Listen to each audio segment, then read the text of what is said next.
నమస్తే, welcome to think Andhra. నేను మీ ప్రియాంకారావు.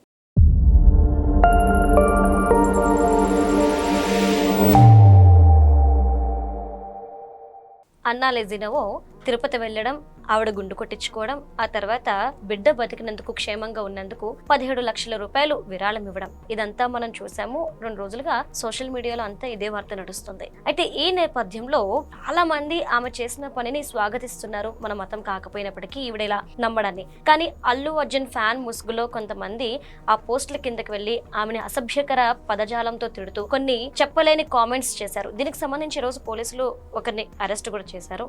అసలు ఈ సంఘటన మనం ఎలా చూడాలి, దీని వెనుక ఎవరుంటుండొచ్చు, దీనికి సంబంధించి మనతో మాట్లాడడానికి ఈ రోజు మనతో పాటు డివి శ్రీనివాస్ గారు ఉన్నారు. ఆయనతో మాట్లాడదాం. నమస్కారం సార్. నమస్తే. పోలీసులే డిక్లేర్ చేశారు, అన్నా లెజినోవా మీద కామెంట్స్ ఎవరైతే చేశారో వారు అల్లు అర్జున్ ఫ్యాన్స్ అని. అసభ్య పదజాలంతో ఆమెని బాడీ షేమ్ చేస్తూ ఆమెని ఇష్టం వచ్చిన రీతిలో తిట్టారు అని. అంటే ఎలా చూడాలి ఇవన్నీ? తను మన మతం కాదు, మన దేశస్తురాలు కాదు, కానీ మనల్ని గౌరవిస్తున్నప్పుడు ఆమెకి రెస్పెక్ట్ ఇవ్వాలి కదా మనం. అంటే ఇక్కడ అల్లు అర్జున్ ఫ్యాన్స్ ముసుగులో వేరే వాళ్ళు ఎవరన్నా ఇదంతా చేస్తున్నారా? ఇక్కడ ముందు అసలు దానిపైన దృష్టి పెట్టాలి. నిజంగా అల్లు అర్జున్ ఫ్యాన్స్ గనక అయితే వాళ్ళు ఇలాంటి పనులు చెయ్యరు. ఎందుకంటే అల్లు అర్జున్కి అసలు ఎవరు ఐకాన్? అతను ఎవరిని చూసి నేర్చుకున్నాడు? అతనికి హీరో ఎవరు? ఇప్పుడు చిరంజీవిని చూసి వీళ్ళంతా ఎదిగిన వాళ్ళు. అతను వటవృక్షం ఎవరు? చిరంజీవి. ఆ చిరంజీవి నీడన పెరిగిన వాళ్ళు. ఆయన్ని తమలోకి ఆవాహయామిగా తీసుకుని ఇప్పుడు రామ్ చరణ్ కావచ్చు, అల్లు అర్జున్ కావచ్చు, పవన్ కళ్యాణ్, ఇప్పుడు ఎవరెవరో రకరకాలుగా, ఇప్పుడు ఎవరో నాగబాబు కొడుకు, సాయి ధరమ్ తేజ, వీళ్ళందరూ వచ్చేసిన నేపథ్యంలో 10-11 మంది అక్కడ వచ్చారంటే వీళ్ళందరికీ ఎవరు? చిరంజీవి. ఇప్పుడు చిరంజీవి కుటుంబంలోనే వీళ్ళు ఈ విధమైన లుక్కలు తీసుకురావటం, అల్లు అరవింద్కి మెగా ఫ్యామిలీకి మధ్య చీలికలు తీసుకురావటం ఏంటి? దీనివల్ల ఎవరికి లాభం? ఇది ఇప్పుడుది కాదు, మనం చూసాం. ఏది? అల్లు అర్జున్ ఆ థియేటర్ దగ్గర జరిగినటువంటి ఇన్సిడెంట్. అవును. అక్కడ బిడ్డ చనిపోయిన దగ్గర నుంచి అర్జున్ని పరామర్శించడానికి పవన్ కళ్యాణ్ వెళ్ళలేదని రకరకాలుగా పుట్టించటం. ఇతను ఉప ముఖ్యమంత్రి, ఈయన బాధ్యతల్లో ఈయనున్నాడు. చిలవలు పలవలు చేసి ఆ 2 కుటుంబాల మధ్య చిచ్చు పెట్టడం ఎవరికి లాభం? అర్జున్కి లాభమా? మెగా ఫ్యామిలీకి లాభమా? కాదు కదా. అటు అల్లు కుటుంబం వేరు, మెగా కుటుంబం వేరు కాదు కదా. వాళ్ళిద్దరూ కలిసే ఎదిగి ఈ స్థాయికి వచ్చిన నేపథ్యంలో ఇవాళ అర్జున్ సూపర్ స్టార్ కావచ్చు, పాన్ ఇండియా స్టార్ కావచ్చు. ఇవాళ అతనికి ఏంటి ఆ పుష్ప, ఇవాళ అతన్ని అంతర్జాతీయంగానో లేకపోతే భారతదేశ వ్యాప్తంగానో అభిమానులు తెచ్చిపెట్టవచ్చు. అంత మాత్రాన ఇవాళ అతనేంటి చిరంజీవినో లేకపోతే పవన్ కళ్యాణ్నో, ఆమె భార్య మీరు అన్నది ఎవరు? అన్నా లెజినోవా. ఆమె ఎవరు అసలు? రష్యన్ మహిళ. ఇక్కడ గడప దొక్కింది, ఇతన్ని వివాహం చేసుకుంది. ఇవాళ ఈ ధర్మానికి కట్టుబడి తన బిడ్డ బతకడానికి కారణం ఏడుకొండలవాడి దయే. ఏడుకొండలవాడే తన బిడ్డని బతికిచ్చాడు. మార్క్ శంకర్ సింగపూర్ అగ్ని ప్రమాదంలో మరి బయటపడ్డాడంటే తనేదో మొక్కులు చెల్లించుకోవడానికి ఆమె వచ్చి ఆమె తలనీలాలు ఇస్తే దానిపైన మళ్ళా రకరకాల వీడియోలు, రకరకాల దుర్భాషలు. తను చక్కగా అడిగింది, తను క్రిస్టియన్. అదేంటి? ఆ డిక్లరేషన్ ఫామ్ ఇచ్చింది, సంతకం పెట్టింది. దానిపైన గతంలో చర్చ. జగన్మోహన్ రెడ్డి ఎందుకు ఇవ్వలేదు డిక్లరేషన్? భారతీ మేడం ఎందుకని తిరుపతికి రాదు? ఇప్పుడు 5 ఏళ్ళు జగన్మోహన్ రెడ్డి సీఎంగా నీకు బ్రహ్మోత్సవాలకి తలంబరాలు తీసుకొస్తే ఆమె ఏ రోజు అక్కడికి రాలేదు. ఇప్పుడు ముఖ్యమంత్రి ధర్మపత్నిగా జగన్మోహన్ రెడ్డితో పాటు ఆమె కూడా పాల్గొనాలి. 1 సంవత్సరం కాకపోతే 2వ సంవత్సరం అన్నా రావాలి. అలాంటిది ఉద్దేశపూర్వకంగా ఆమె రాకపోవడం, తర్వాత ఆ ప్రసాదాలను ఆమె తినకుండా ఏదో పక్కన పారేశారని రకరకాలుగా భారతీ మీద వచ్చినటువంటి విమర్శలు, సోషల్ మీడియా పోస్టులు, వాటిని ఖండించలేదు కనీసం. నేను అది కాదు, నాకు ఆ స్వామి మీద నాకు విశ్వాసం ఉంది, లేదు నేను క్రిస్టియన్, నేను రాకూడదు, ఇలాంటి ప్రకటనలు ఏమీ ఆమె చేయకుండా వాటిని ఇంకా ఎక్కువగా వాళ్ళు విస్తరించేలాగా. ఇప్పుడు భారతీ మేడంకి అన్నా లెజినోవా మేడంకి కంపారిజన్. ఇద్దరు క్రిస్టియన్సే, కానీ ఈమె పుట్టుకతో క్రిస్టియన్. ఎవరు? అన్నా లెజినోవా. ఇప్పుడు మనం చూసాం, పవన్ కళ్యాణ్ కూతురుకు కూడా ఇచ్చాడు డిక్లరేషన్. గతంలో ఏంటి, ఆమె కూడా క్రిస్టియన్ అని చెప్పి ఇద్దరు కూతుళ్ళతో ఆయన వెళ్ళాడు. గతంలో వెళ్ళినప్పుడు ఆ బిడ్డతో చక్కగా డిక్లరేషన్ మీద సంతకం పెట్టించాడు. ఇదేంటి? పరమత సహనం. నువ్వు పరమతాన్ని గౌరవిస్తే నీ మతం యొక్క గౌరవం పెరుగుద్ది. ఇది ఎక్కడ పోకడలు? ఆ నైవేద్యం తినకూడదు, ఆ ప్రసాదం తినకూడదు, వాళ్ళని కాలుతో దన్నాల పటాలని రకరకాల వ్యాఖ్యల ద్వారా రెచ్చగొట్టడం, ఉద్రిక్తలు సృష్టించటం ఏ మతం చెప్పింది? జీసస్ చెప్పాడా ప్రసాదం తినకూడదని? జీసస్ చెప్పాడా వనదేవతలను తన్నమని తల మీద, ఆ విగ్రహాలని కోల్చేయమని చెప్పాడా? అంటే వీళ్ళల్లో ఒక మత పిచ్చ, మత విద్వేషం. దీన్ని ఎలా చూడాలా? ఇప్పుడు ఇది కూడా అదే కనపడుతుంది, ఒక విద్వేషపూరిత పోస్టులు ఇవి. ఆమె తల నీలాలు ఇచ్చింది, తప్పేంటి? ఆ ఒకటే ఇచ్చింది ఆ తిరుపతిలో. ఎంతమంది మహిళల భక్తులు అక్కడికి వచ్చి తలనీలాలు సమర్పిస్తారు. అది వాళ్ళ యొక్క వ్యక్తిగత విశ్వాసం. కొంతమంది ఏంటి 3 కత్తెరలు ఇస్తారు, కొంతమంది మొత్తం ఇస్తారు. ఇప్పుడు పసిబిడ్డ, ఇప్పుడు నువ్వున్నావు, నువ్వు పుట్టావు, మీ నాన్నకి మీ అమ్మకి, నిన్ను తీసుకెళ్ళి నీకు తలనీలాలు ఇవ్వలేదా? సంవత్సరంలోపు ఇస్తారు కదా. సంవత్సరంలోపు ఇవ్వకపోతే నీకు మరి జుల్పాలు పెరిగిపోతాయి. మళ్ళీ 3 ఏళ్ళలోపు 2వ ఏడు తీసుకెళ్ళకూడదు. అప్పుడు ఏమైనా చూస్తున్నారా? మగబిడ్డకే ఇవ్వాలి, ఆడబిడ్డకి ఇవ్వకూడదని? అంటే ఆడపిల్లలు ఎవరు అక్కడ గుండు చేయించుకోలేదా? ఇవాళ తిరుమల తిరుపతిలో కొత్తగా అన్నా లేజనో తలనీలాలు ఇచ్చారా? ఎంతమంది ఆడబిడ్డలు పసిబిడ్డలు పుట్టెంట్రుకలు ఇస్తారమ్మా. అక్కడే ఉంది, అనేక చోట్ల ఇస్తారు, అనేక టెంపుల్స్లో ఇస్తారు. తిరుమల తిరుపతే కాదు, పుట్టెంట్రుకలు ఎక్కడెక్కడ దించుతారు, మోపిదేవుల్లో దించుతారు, అనేక చోట్ల చేస్తారు కదా. ఇదెక్కడి వితండవాదమో? ఏదో గరికపాటి ఏదో మాట్లాడాడు ఆయన వీడియో తీసుకుని. ఛాందసం ఏ స్థాయికి పెరిగిపోయిందంటే సతీ సాగమనం మీద పోరాడిన గడ్డ ఇది. అప్పట్లో సతీ సాగమనం అని రాజా రామ్మోహన్ రాయ్ దాని మీద పోరాడాడు. అంటే భర్త చనిపోతే చితి మీద భార్యను కూడా ఎక్కించేవాళ్ళు. భర్త చనిపోతే గుండు చేయించుకుంటుందా ఎవరన్నా మహిళ? బొట్టు తీసేస్తారా? ఎవరు చెప్పారు బొట్టు తీసేయాలని, గాజులు పగలగొట్టాలని?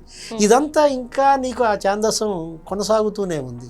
కొంతమంది మహిళలు చక్కగా బొట్టు పెట్టుకుని వెళ్తారు. వాళ్ళు ఏంటి, ఒక పార్ట్నర్, అతను పోయినంత మాత్రాన ఏముంది అందుట్లో? అంటే భార్య చనిపోతే ఆయన గుండు చేయించుకుంటాడా? ఇప్పుడు తల్లిదండ్రులు చనిపోతే కొడుకు తీయించుకుంటాడు. అది వాళ్ళ మీద ప్రేమ, ఆప్యాయత, గౌరవం, విశ్వాసాలతో కూడినది. ఈ వ్యక్తిగత భావనలు ఇవన్నీ కూడా. ఆమె ఆ 7 కొండలవాడి మీద ఆమె నమ్మకం అన్న లెజనోవా. నాకు నమ్మకం ఉందని డిక్లరేషన్ మీద పెట్టింది సంతకం. మీరు బరితెగింపు. జగన్మోహన్ రెడ్డి వెళ్ళి డిక్లరేషన్ మీద సంతకం పెట్టమంటే పెట్టలేదు, డైరెక్ట్గా లోపలికి వెళ్ళిపోయాడు. ఏమంటారు దాన్ని? విశ్వాసం, హిందూ ధర్మాన్ని గౌరవించినట్టే. ఇప్పుడు నువ్వే చెప్పావు, నిన్నగాక మొన్న మాట్లాడాడు, ఎప్పుడో మాట్లాడుతూ నేను 4 గోళ్ల మధ్య బైబిల్ చదువుతా అన్నావు కదా. నువ్వు క్రిస్టియన్ అని నువ్వే ఒప్పుకున్నావు కదా. నీ తల్లి బయటకు వస్తే అసలు బైబిల్ వదలదు కదా. రాజకీయ ప్రసంగాల్లో కూడా బైబిల్ పట్టుకునే చేస్తుంది విజయమ్మ. నీ తాత, ముత్తాత, నీ తండ్రి 4 తరాలు మీరు క్రిస్టియన్స్ అని చెప్పుకుంటారు. అది కూడా వటిదే. ఏది, ఏ క్రిస్టియానిటీ చెప్పింది? మణిపూర్లో చర్చిలు తగలబెడితే నోరు తెరవనాడు, నువ్వేం క్రిస్టియన్ రా అంది సొంత చెల్లి షర్మిల. అంటే అతను క్రైస్తవుడు కూడా కాదు, పోయి మునిగాడుగా గంగలో. ఎవరైనా హరిద్వార్లో స్వరూపానంద తీసుకెళ్ళి ముంచాడు. అంటే ఏంటి, వీళ్ళు అవకాశవాదులు. వీళ్ళు అధికారం కోసం ఏ గడ్డైనా తింటారు. ఇప్పుడు ఇవాళ ఈ మెగా ఫ్యాన్స్ మధ్య చీలికలు తేవాలను, అల్లు కుటుంబానికి మెగా కుటుంబానికి మధ్య కలతలు రేపాలను, వీళ్ళంతా ఏంటంటే బ్లాక్ షీప్. కొంతమంది చొరబడ్డారు, స్లీపర్ సెల్స్ అన్నమాట. వీళ్ళే అర్జున్ ఫ్యాన్స్ అంటారు, వీళ్ళే మళ్ళా బాలకృష్ణ ఫ్యాన్స్ అంటారు. గతంలో మనం చూసాం, నందమూరి బాలకృష్ణ చిరంజీవి మధ్య పెద్ద యుద్ధం జరిపేవాళ్ళు. అప్పట్లో ఏది 2014 ముందు ఆ ఎన్నికలప్పుడు కూడా ఒక పెద్ద ఇది జరిపారు. అంటే జూనియర్ ఎన్టీఆర్ లేకపోతే బాలకృష్ణ ఆ పంది ఫోటోలకి వాళ్ళ మాస్కులు పెట్టి, అవి ఎవరు పెట్టారన్నట్టుగా చిరంజీవి ఫ్యాన్స్ పెట్టారన్నట్టుగా, బాలకృష్ణ ఇంటి దగ్గర నుంచి ఎవరో షర్మిలను తిట్టినట్టుగా. అంటే షర్మిల ప్రభాస్ అదేదో ఇష్యూ, దాని మీద బాలకృష్ణ ఇంటి నుంచి పోయినాయి అని పుకార్లు పుట్టించటం. అంటే ఎలాగైనా ఇవాళ పవన్ కళ్యాణ్ లేకపోతే చంద్రబాబు ఆ బంధాన్ని బ్రేక్ చేయాలి. పవన్ కళ్యాణ్ ఏమంటున్నాడు, మరో 15 ఏళ్ళు ఈ ప్రభుత్వమే ఉంటుంది అన్నాడు, మరో 10 ఏళ్ళు ఈయనే సీఎం అన్నాడు. అంటే ఇక 10 ఏళ్ళు 15 ఏళ్ల పాటు జగన్మోహన్ రెడ్డికి భవిష్యత్తు లేదు. ఉండవల్లి కూడా అన్నట్టున్నాడు మొన్న. ఏది, ఇంకా ఇతనికి అసలు 2040 దాకా అసలు ఇతనికి లేదు అన్న దీంట్లో కంపరమా? గంగవెర్రులు ఎత్తి ఈ విధమైన బరితెగింపుకి దిగుతున్నారా? అంటే బాలకృష్ణకి చిరంజీవికి గ్యాప్ తేవాలని చూస్తారు, పవన్ కళ్యాణ్కి అల్లు అర్జున్కి గ్యాప్ తేవాలని చూస్తారు. వీళ్ళ పట్ల అప్రమత్తంగా ఉండాలి. నిజమైన ఫ్యాన్స్ ఎవరు, ఈ ఫేక్ ఫ్యాన్స్ ఎవరు? అంటే ఇది ఫేక్ పార్టీ, ఇది స్ప్రెడ్ చేసేది ఫేక్ న్యూస్. అసలు ఈ లీడర్సే ఫేక్ లీడర్స్, వీళ్ళు లీడర్స్ కాదనమాట.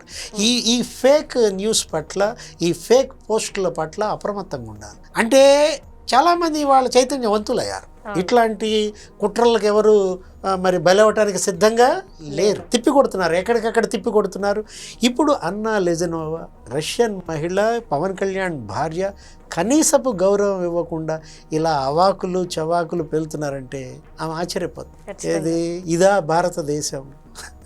వీళ్ళ భారతీయులు అనేటటువంటి ఒక భావన గనక వస్తే దేశ ప్రతిష్టని దెబ్బతీసినట్టు.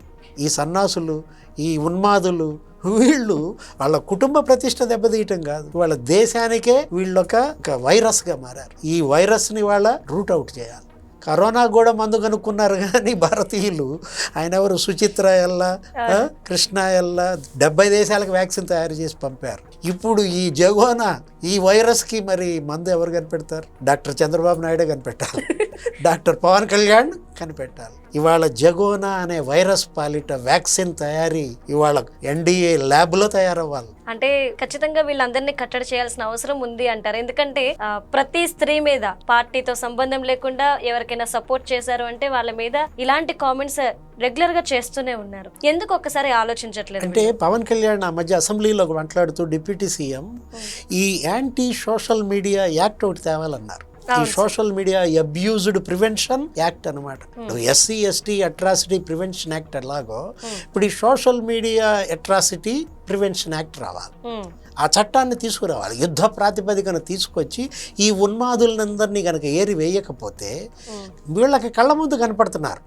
ఇట్లా గతంలో నోరు బారేసుకున్న వాళ్ళు, నోటి దూల చూపించిన వాళ్ళు, శ్రీరెడ్డి ఏమైంది ఆమె పరిస్థితి, బోరగడ్డ అనిల్ జైల్లో మగ్గుతున్నాడు, పోసాని కృష్ణమురళి, అరే ఎన్ని జైళ్లు తిప్పారు ఆయన్ని, అరే నాకు బెయిల్ అయిపోతే సూసైడ్ చేసుకుంటా అన్నాడు. ఎవరు? పోసాని కృష్ణమురళి. ఆ వర్ర రవీంద్రరెడ్డి, సుధారాణి, రకరకాలుగా ఎవరు, కల్లం హరినాథ్ రెడ్డి, ఎంతమంది జైళ్ళకి వెళ్ళి వాళ్ళు ఇవాళ కళ్ళ ముందు వీళ్ళు కనపడుతున్నా వీళ్ళలో మార్పు రాకపోతే. మొన్న ముఖ్యమంత్రి చంద్రబాబు మాట్లాడుతూ ఏమన్నాడు, గతంలో ఏమనేవాడు ఆయన, ఆడబిడ్డ మీద చెయ్యేస్తే అదే ఆఖరి రోజు కావాలనేవాడు.